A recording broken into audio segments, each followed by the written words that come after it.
first of all, I'm not a financial advisor. Okay. So I am somebody who is so passionate about today, about financial planning, because I've understood how much it is worth in today's time.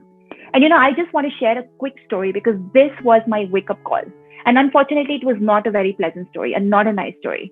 So my background a little bit is, I studied in Delhi, like Hamala introduced. I studied in Delhi. I did my education. I worked in 10 years in different corporate fields. I was in education field. I was in media and lifestyle. I was in travel and tourism. So I did a hell lot of things. Okay. I was living my life. My career was great, working with the great clients, traveling the world, all fancy and stuff.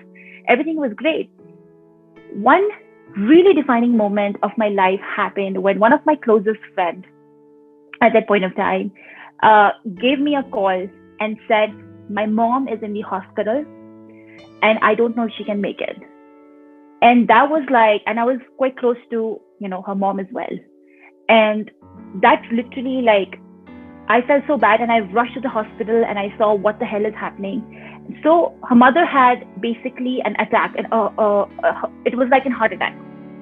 So so that was a moment wherein I rushed to the hospital and then we needed so much amount of money just to get her at ICU. Every single night we had to fish about 50,000 rupees just to get her in the ICU. And we needed a lot more for operation, for her surgery. And then we couldn't really get the funds. We did crowdfunding. We did everything possible that we could. And eventually after 2 weeks, we lost her. We couldn't save her just because we did not have the funds to save her. And that was like, this was 4 years ago. And I still feel so strongly this emotion because I felt like that was not fair just because, the person and my friend was broke, was absolutely broke, did not have a health insurance, did not have savings, did not have investments, did have nothing of that sort. And neither did I have much. Like I had some savings, but I didn't have much and I couldn't really contribute to the level I wanted to contribute. And that was like a wake up call for me. And then I looked back, I took a hard look on my life and I thought, what the hell am I doing? Like 10 years I've been in corporate. I have a good salary. I do everything. Like I have everything that I need, but where is my money going? Right? So that's what was my wake up call. And all of you, this is a small bunch of people. I think this is a very young group of people. It's all the more important for you to listen to this because we don't know what is coming our way, and I don't want any one of you to get a wake up call like the way I did. So this topic is going to be interesting to all of you. And what I really want to show with you guys is this. So I, as a coach, okay, this is my mantra. I live by this quotation that I've put here today. Give a man a fish and he will eat for a day. But teach a man to fish and he will eat for a lifetime. So what does that mean? Have you heard this quote? Say yes, type yes quickly if you can, so that I can just read.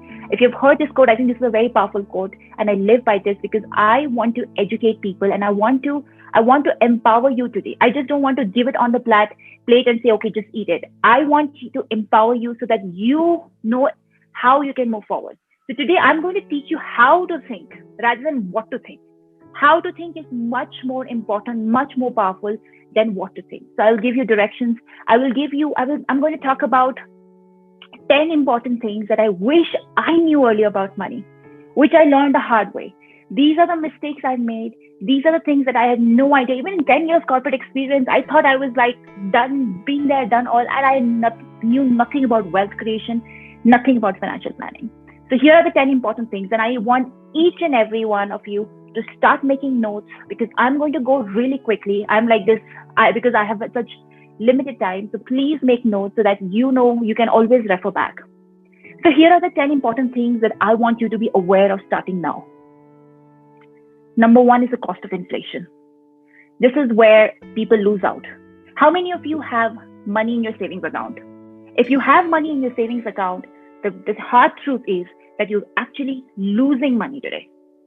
This was a very traditional mindset. My dad used to say, put money in the bank, put money in the bank, put money in the bank. But if you put money in the bank, you're actually losing money because there's something that you have to be aware of. It's called the cost of inflation. Okay. Every year, our economy is, there is an inflation that's going on. Average is about 3 to 4%. Off late, it has been higher. It is even going to 5 to 6%. So the cost of inflation is something that you have to evaluate, because end of the day, today your savings account is giving you how much? It's not more than 2.75%. I just got an email a couple of months ago, and they're reducing the interest rates. So you're actually technically losing money year on year. So you have to understand all these things. So one is cost of inflation. Second is difference between assets and liabilities. Okay, I'm a commerce background. I have been this person who has, done these financial statements and things like that. But in reality, your difference between assets and liabilities is very different in real life, honestly. So I want to put a simple definition for your asset and liabilities. Okay, what is an asset? Now think very simplified. Asset is anything that would put money in your pocket. And liability is something that will take money out of your pocket. Asset is something that puts money in your pocket. When I was growing up, I was told house is an asset. When I was growing up, I was told a car is an asset. I'm this very typical ambitious person. So, my goals was like, I will start to work, and then before the age of 25, I am going to own a car. Before the age of 30, I am going to own a house. And I did exactly that. Okay? But I regret it. Do you know why? Because your house is not an asset. The house that you live in, you think like that. The house that you live in is not an asset. Why? Because when you live in the house, there is no rental income coming in. There's so many expenses for the house. Sometimes you have to do, whitewashing. There has to be maintenance. You have to pay insurance. You have to pay property tax. You have to pay electricity bill, water bill. There's so many things that is taking money out of your pocket. So the house that you live in is not your asset. Okay. Secondly, your car. The car that you drive, no matter how fancy car you drive, whether it's Mercedes or BMW, I don't care. Do you know this? The moment the car steps out of the showroom, you buy a brand new Mercedes, it steps out of the showroom, and within 10 minutes, if you try to sell it to someone else, flat 10% depreciation will be deducted. 10%. That means if it's a 50 lakh car, straight 5 lakhs gone in the air, right? So these are depreciating assets, right? They have no value they have very less value when you try to go and sell it. So there's a difference between assets and liabilities. So you need to understand the difference. Where are you really putting in your money? Is it really an asset or is it a liability? Your house and your car can be an asset if you make rental income out of it. If you can put it on if you buy a house and put it on rent, if you buy a car and let's say put it on Uber or a taxi, things like that. And if it's generating revenue, which is higher than the cost that you're bearing, then that is your asset, right? So I hope that is I just want to give you these snapshots so that you can start, I want you, like I said, I want to teach you how to think. So this is just an introduction that food for thought that I want to give you so that you can explore more and learn more. Third thing I want to talk about is, which I didn't realize also, is a good debt and a bad debt. Growing up, I was also told, don't take debts, don't take loans. Loans are not good, things like that, right? So I was very scared of taking loans, right? But then I realized over the time, then a lot of rich people take debt. Okay, a lot of rich people have made their money, have built their businesses, have bought real estate on debt. Okay, but there's a good kind of a debt. So there are two kinds of debt: good debt and bad debt. Now, what are these good debts? Good debt is something which that the loan or the debt that you take today that will give you a result in the future. It could be like, for example, education. It could be starting some kind of business. It could be investing in real estate, or you're just investing in stocks or shares. So these are the good debts that you can take. What are the bad debts? And this is where majority of people get stuck at bad debt. Credit card. Oh my God. Credit card is a bad debt. Now, I'm not saying don't use credit card. I'm a big believer of credit cards. I love credit cards, okay? But the credit card debt, if you get into, that will be a nightmare because it is super high. The interest rate is super high, and the interest goes on the compounding interest style. And I'll tell you what compounding interest is in a while, okay? So there has to be good debt and bad debt. So you have to understand what debt you are taking. Coming back to the fourth topic, and this is a very powerful topic, okay? Listen to this clearly. It's called the power of compound interest.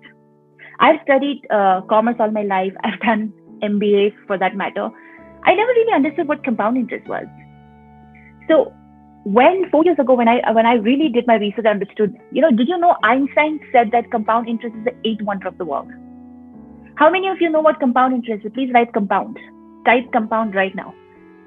If you understand what the power of compound interest is, please type compound right now. So I'm going to break this myth to you. Okay, I'm going to explain this concept to you. Compound interest is an interest that multiplies rapidly than you can ever imagine in your life. Now, I'm not going to get into calculation because it's quite technical and I don't know the calculation myself.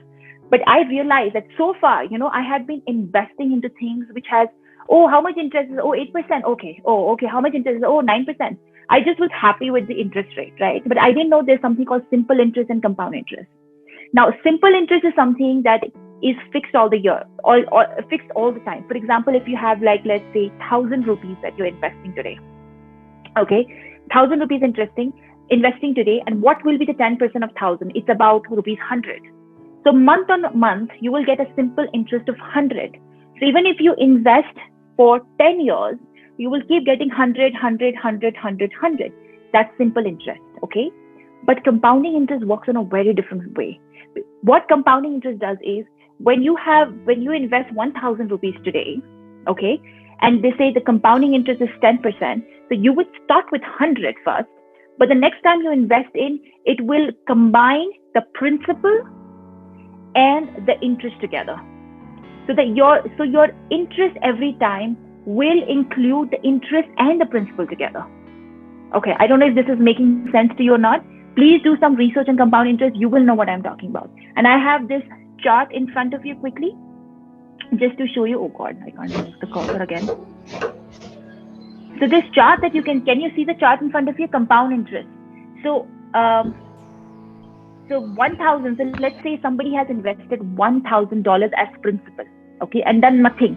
So zero at the year zero, 1,000 rupees as a principal, and then the interest starts to go at 10%. So this red portion that you see over a period of 20 years, now this is over a period of 20 years, the red portion that you see is a simple interest, no compounding. But the green portion is with compounding, the interest that you're going to get with compounding. And here, this is where I think the year 4, if you see the year 4 carefully, this is where the gain starts to change, because it starts to multiply rapidly when it comes to compounding. So end of the day, even if you don't understand calculation, that is totally fine, doesn't matter.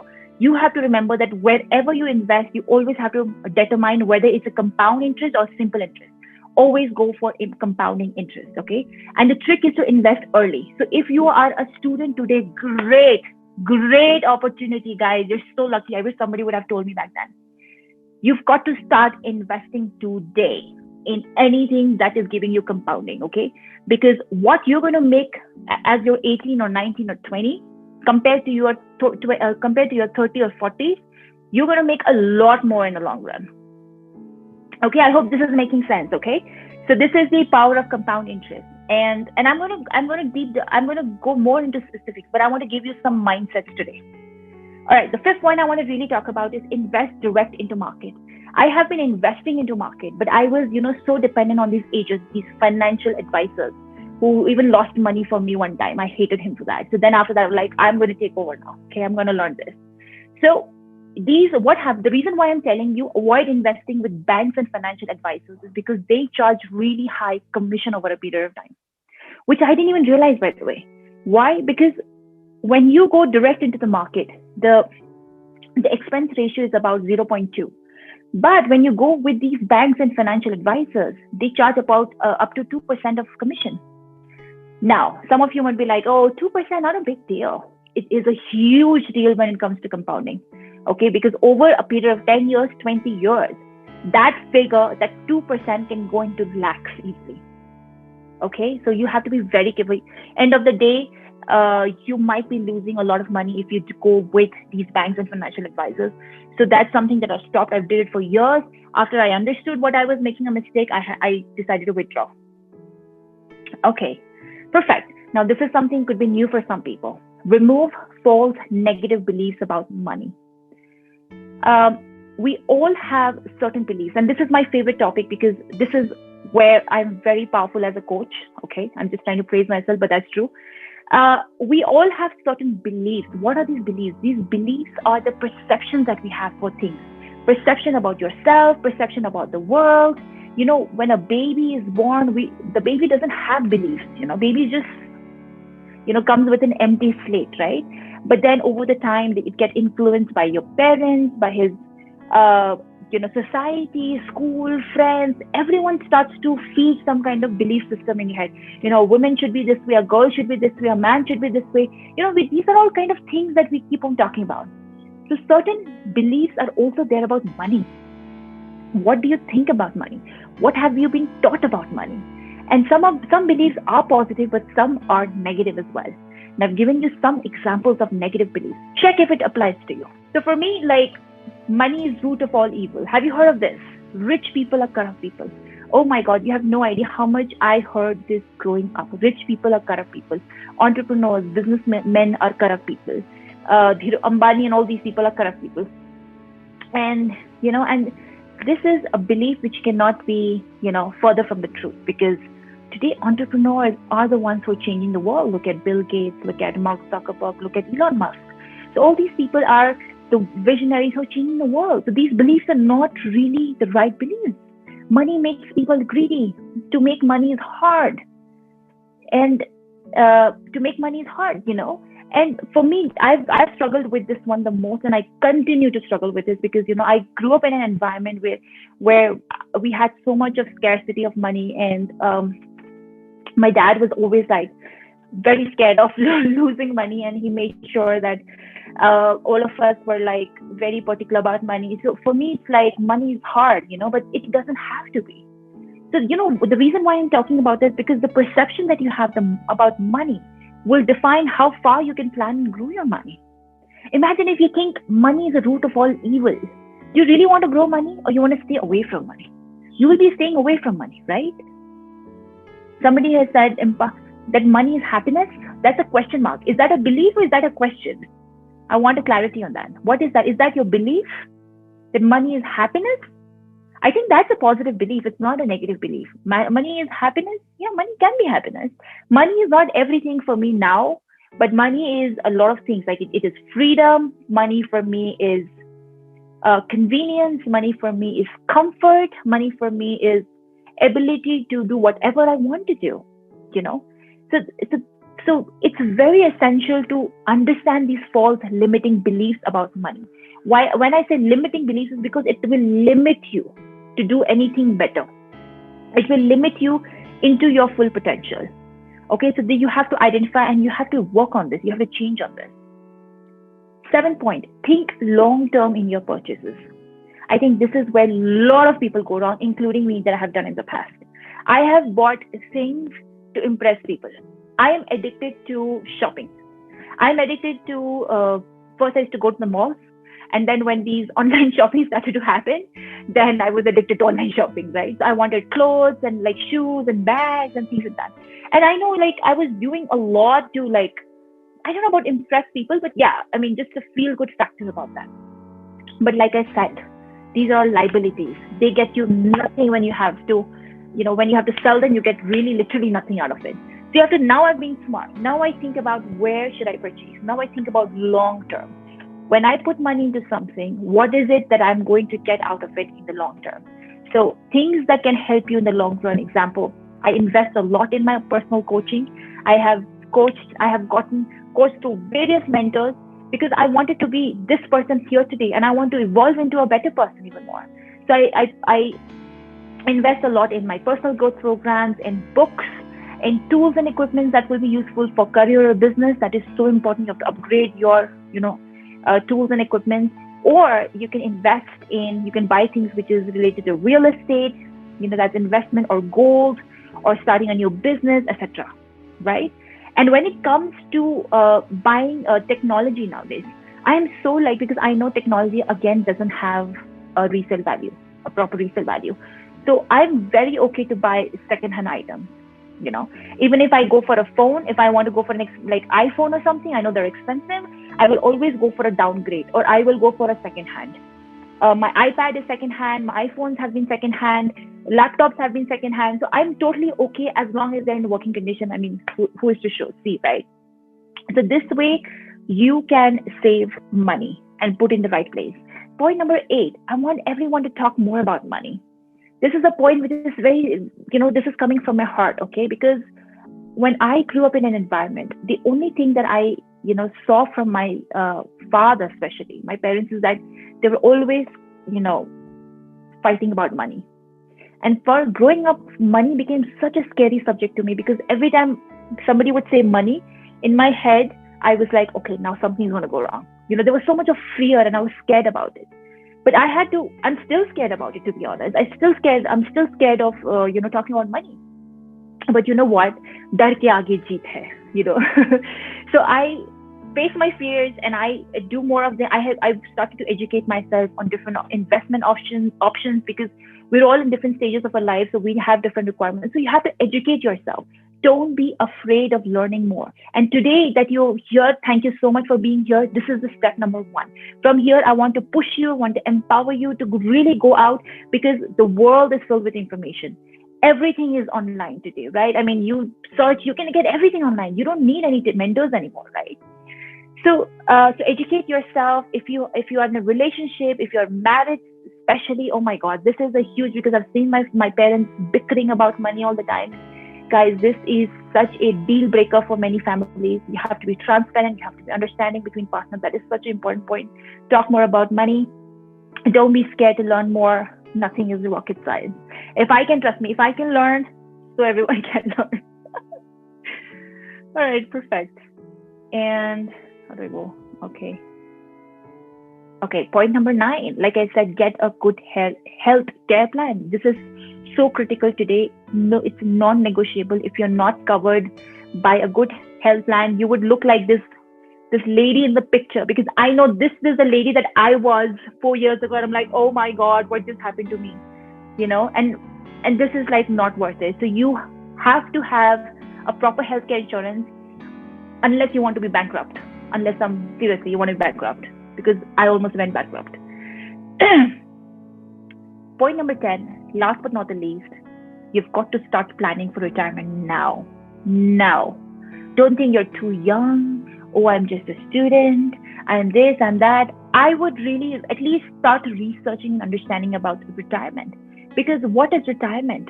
Retirement is a phase where you don't have to work anymore and you can enjoy the life as you want to, right?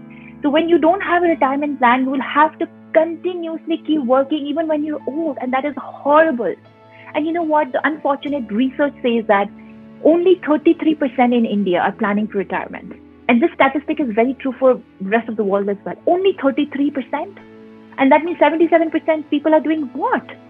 They're depending on their children, maybe. Hopefully nowadays children are like, some take care, some don't take care. I mean, it's a choice, right?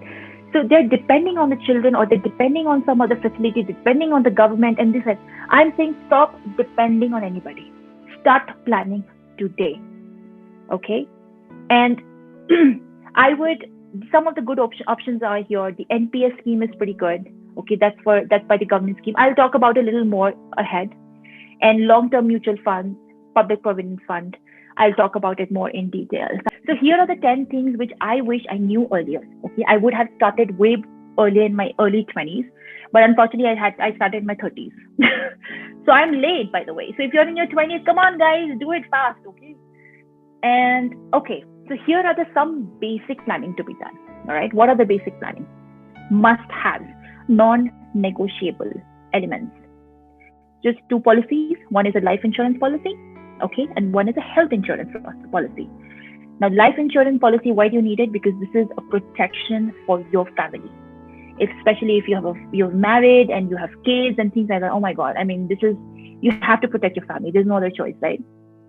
So again, like I said, I'm not a financial advisor, but what I have done personally is that I have taken a policy which covers at least 10 to 15 times the annual income. And that's what the experts really suggest. I took up these insurance policies long time ago. I didn't really think much, honestly.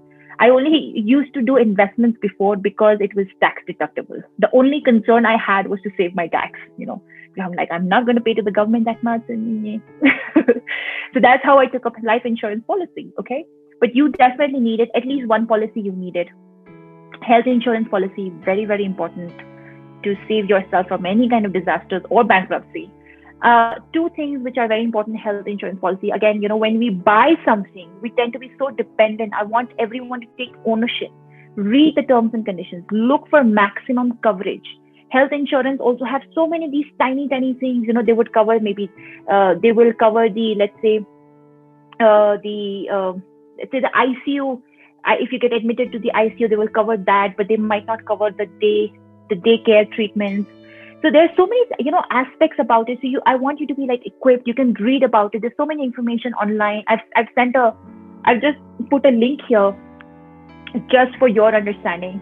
And there's so many. And second thing, which is very important, I think, for health insurance is cashless treatment.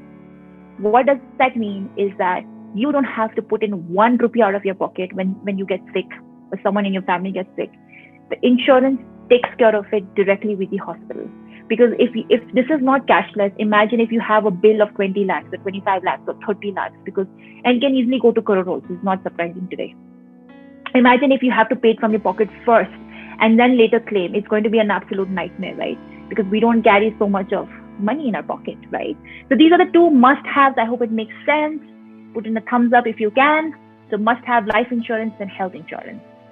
And then second is, now once you're protected, once you've protected your family, now let's go to the saving options. What are the two? My favorite saving options are PPF, like I said, Public Provident Fund, and NPS, which is National Pension Scheme, which is your retirement fund. Okay. Now PPF I like because number one, it's backed by the government. So there is absolute solid security because it's backed by the government. Okay. It's for 15 years duration. You can easily start with like 500 rupees. Okay. And you can go up to whatever, there's no limit. And the best thing is it's compounding interest. Okay. So if you remember what I just explained about the power of compounding interest, it has a compounding interest here. And so this is like the beginner's safest option that you want to explore. So if you haven't done anything, maybe you can just start here. Okay. Second thing is, like I said, retirement fund. For me, I've started NPS, which is again backed by the government, and it has compounding interest of 8 to 10%. But here the trick is that it is it's linked to the market. Okay. So what NPS does is it takes your money and it puts in the market, and they play the game of growing money, which is even great because I'm a believer in the market, and I'll tell you why. So I started last year only, unfortunately. I wish I would have done earlier. And the kind of returns that I'm already getting is phenomenal. So you must start NPS as well because it's so safe and it has amazing returns. And both of these options are tax deductible. So if you're paying tax, you can easily have an exempt under ATC. Okay? All right. Now, this is where it gets the most exciting because I'm all about creating wealth now. I'm not just about savings and, all that. I want to create wealth so that I can be financially free before I'm like old and I can't walk anymore. So I want to live my life, guys. Who wants to live their life? Come on.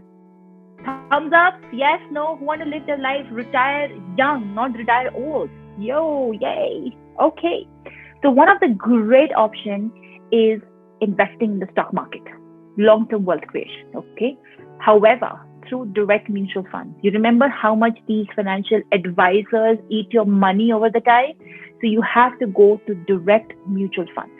And the reason why I say mutual funds is because if you have no knowledge about stock market, if you have no knowledge about mutual funds, if you have no idea about anything that's related to market, just pick up a mutual fund and go with it. Okay. Now, somebody asked me, what mutual fund? For absolute beginners. Oh, okay. First of all, let me share what I do normally. Okay. Because I'm somebody who wants everything very simplified, something which is straightforward. I don't have to too much of, dimag nahi kharab karna hai mujhe apna. I don't want to break my brain. So I use this app called ET app, and thanks to this ET app, it has made it so convenient to invest now because they're gone are those days where you had to again look for an advisor and create these DMATs and all this thing. Now nothing to be done. So I have this link that I have given, if you press on this link, you will be taken directed to this app called ET Money, which is on the screen as well. Now, why I like ET Money is because it gives you the listing of all the mutual funds under one roof. Okay, it gives you clear description and portfolio details or whatever that you want.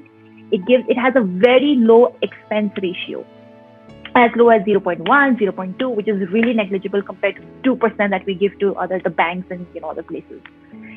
Returns calculator is interesting. So you can even select a mutual fund before you start investing. You can do your research on it and you can check. Within 5 years, if I put, let's say, 10,000 rupees a month or a lakh rupees a year, how much return is expected? Okay, so there is a projected returns calculator online that you can check yourself. I really enjoy that. And then they also have recommendations, they have suggestions, they have blogs, videos to learn more about different investments. So there's so much of learning. Whenever I have time, I sit on it and I try to understand what different mutual funds are doing, how they're performing. So it's a thing to research about. So again, today let me remind you, I want to teach you how to think. So how you think is when you go and do your research. But ET Money, if you click on this link, it will take you to the link to the app, and you can download and proceed. But you also have to do your KYC. That is so important. Okay, KYC is know your customer. So there will be things like you have to, connect your bank account. You have to put in your Aadhaar card and PAN card and things like that, which is like mandatory for any bank-related process. So that's KYC that you have to do. Okay, so like I said, if you are an absolute beginner, my friend, my best suggestion to you is choose index fund or Nifty 50 mutual funds. Index funds. This is how Warren Buffett made his wealth.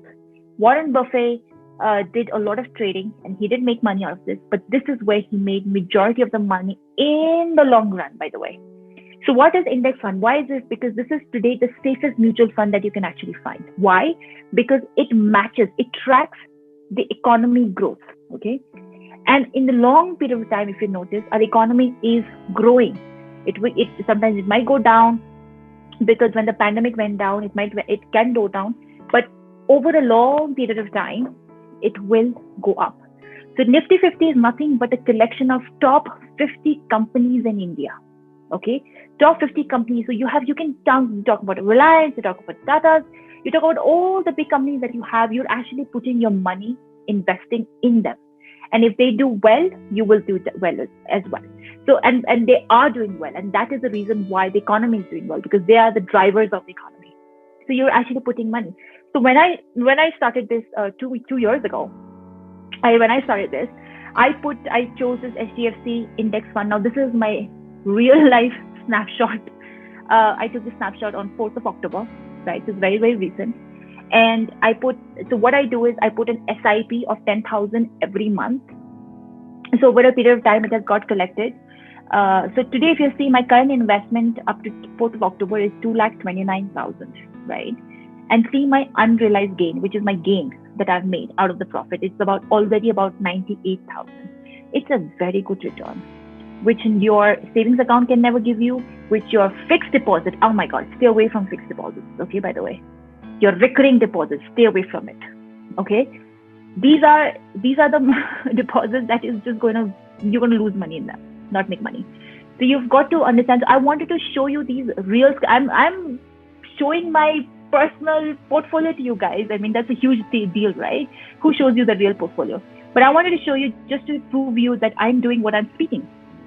So this is interesting, and always, like I said, whenever you invest in mutual fund, you've got to go direct growth plan,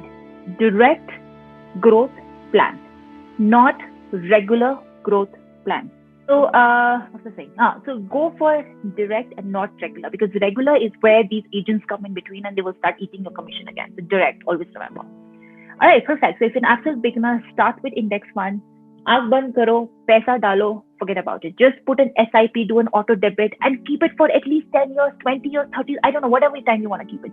This can be your easy corpus for your child's education, for your retirement, whatever you want to, for your world tour, holiday, whatever you're looking for. This can be an easy corpus to begin with. Okay, perfect.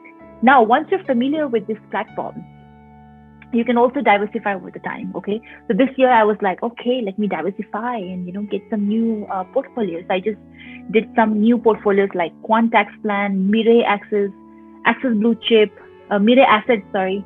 And these are Quant Plan is ELSS. Now ELSS is basically an equity linked savings scheme. So this is the only mutual fund. ELSS is the only mutual fund that also gives you the tax benefit. I think somewhere I'm obsessed with not giving taxes. So, so you have this tax benefit with ELSS, but with ELSS, there's also lock-in of 3 years.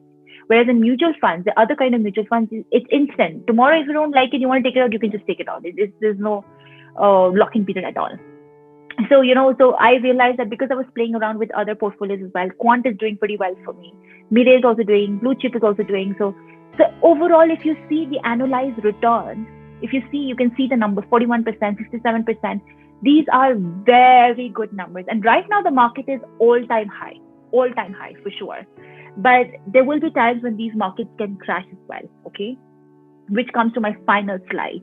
Important to note that mutual funds are subject to market risk. This is a line that comes with every mutual fund is subject to market risk. They always talk about this line.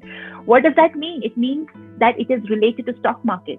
And if the stock market does well, your fund price will go up. If the stock market goes down, the fund price is going down. Last year in 2020 pandemic, what happened? Who remembers? The stock market went crashing. I think it dropped to about like 20,000 points or something. Right now it's at 60 or something. It's gone really up. Now the good thing is people get, this is where the paranoia comes. Because the moment the stock starts to go down, people are like, oh my God, I'm losing money. I'm not. They start to freak out and they start to sell their stocks, their mutual funds. Don't ever do that, okay? You've got to stick with this game, okay? And you know what? The perception that I had to, because I was the same way, I used to freak out when the market used to get down. But I now have learned to compare it with gold, okay? Compare it with gold. What do you mean by that? What I mean is, like, for example, if the value of the gold goes down, okay, the value of the gold goes down, would you buy more or would you sell more? What would you write? Come on, put in the comment box quickly. Let me see who's available, who's alive, who's listening. Would you sell gold or would you buy gold if the pricing of the gold goes down? Ching says buy more, buy. Thank God. Stock goes the same exact way. If the mutual fund is decreasing, good, celebrate, buy more, because over the period of time, it's only going to go up. Over the period of time, the market will grow. So crashing is an opportunity. So when last time in pandemic, even early this year, when the stocks were really bad, because the second phase and everything, the second phase when it happened, the stocks really crashed again, the market crashed. I took it as an opportunity and I bought more things. I put in more money, and that's how I have better returns, because then the market now is at the all-time high. So that's where I leverage it. So you've got to understand that now. But the good thing is that you don't have to sit and track every single day. Okay, that's not the game here. That's what traders do, not you. You don't have to do that. You just have to select a mutual fund, put in the money, and sit and relax for a long period of time. At least for minimum 10 years. Don't take it out before 10 years, because if you really want to take out the juice of that investment, it has to be a minimum of 10 years, is what I totally believe. And last but not the least, the market. Okay, last year average, if you see 10 years of average, if you see, it has given a compounding interest of 13%. Who gives you 13% today? Which fixed deposit, which investment plan gives you 13%? Nobody gives you 13%. So you have got to, I hope this had made sense to you. And I'm open for Q&A now. And these are also my social media handles, my Facebook page, my Instagram, YouTube channel. Well, I'm not a financial expert, like I said, not an advisor, but I teach people how to think as a coach, whether it's about, growing your life, it's about growing your career, it's about growing your business. I am the person for that. I'm a strategist because of that, right? And this is just I've been obsessed with personal growth. I've been obsessed with learning more, growing more. So this is how I personally dived into this financial world, even though I was scared about money, even though I didn't understand the numbers. Like, I used to be that person with Tare Zameen Par, The moment I see numbers, I'm like, oh, I don't know what I'm talking about. So now I'm like, face your fears, move on, learn new things. And if I can do it, so can you. So thank you so much for listening to me. Let's open it up for questions now.